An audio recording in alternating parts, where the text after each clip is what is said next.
Mari belajar dari Italia. Apa yang sebenarnya terjadi di Italia? Apa yang bisa kita jadikan contoh agar tidak terjadi di Indonesia? Kreatif konten ini berasal dari artikel Warga Italia, dipersingkat dan dilengkapi data agar lebih mudah dipahami. Tahap 1. Kasus pertama diumumkan. Itu cuma flu. Apa pentingnya pakai masker? Orang-orang ini cuma lebay. Saya kan sehat, gak bakal ketularan. Gak usah panik lah. Tahap 2. Jumlah positif COVID-19 mulai naik signifikan.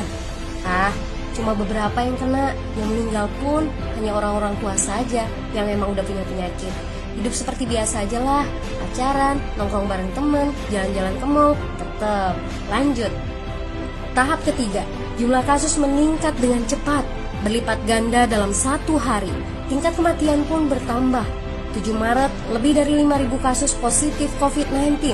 Zona merah diberlakukan di Italia. Wilayah yang dikarantina hampir 25% dari luas Italia. Sekolah dan universitas tutup, tapi tempat kerja, bar, dan restoran masih buka. Sementara itu, 75% wilayah lain masih menganggap enteng COVID-19. Anjuran mencuci tangan ada di mana-mana, tapi sekadar anjuran dan tak banyak yang melakukan. Tahap 4. Jumlah kasus meningkat pesat. Sekolah dan universitas ditutup selama sebulan. Darurat nasional pun diberlakukan. Rumah sakit menambah kapasitas, seluruh kamar dibersihkan untuk memberi ruang bagi pasien COVID-19. Tapi tak ada cukup dokter dan perawat. Ada terlalu banyak kasus pneumonia, terlalu banyak pasien perlu ICU, tapi ruangannya sudah habis, ventilator habis. Pada titik ini seperti kondisi dalam perang. Dokter harus memilih siapa yang akan diobati berdasarkan peluang bertahan hidup. Itu berarti pasien lanjut usia dan punya penyakit bawaan seperti hipertensi, diabetes, stroke tidak masuk prioritas karena tidak ada lagi ruang. Sistem layanan kesehatan seketika runtuh. Tahap 5. 9 Maret mencapai lebih dari 9.000 kasus. Seluruh kota Italia lockdown. Orang-orang bisa pergi hanya untuk keperluan darurat dan dalam pengawasan ketat. Semua bisnis masih dibuka karena jika tidak, ekonomi akan runtuh. Itu kebijakan pemerintah.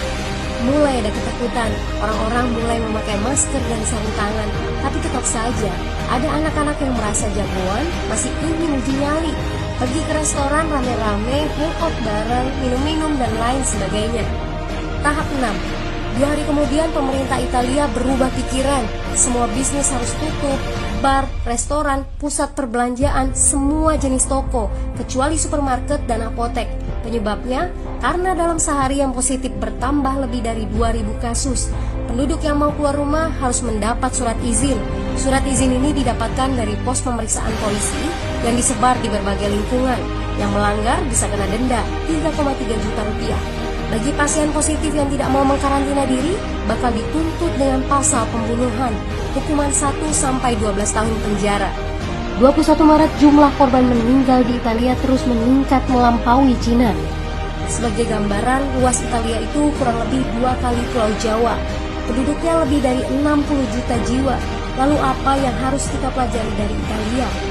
Yuk, mulai dari diri sendiri, mulai dari di rumah aja.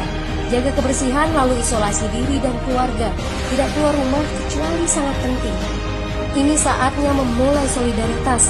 Yang mampu harus mulai membantu yang tidak mampu. Ini adalah bentuk usaha dan doa kita semua. Semoga badai corona ini segera berlalu. Mari memulai kekompakan dengan membagikan informasi ini. Di rumah aja, mari belajar dari Italia.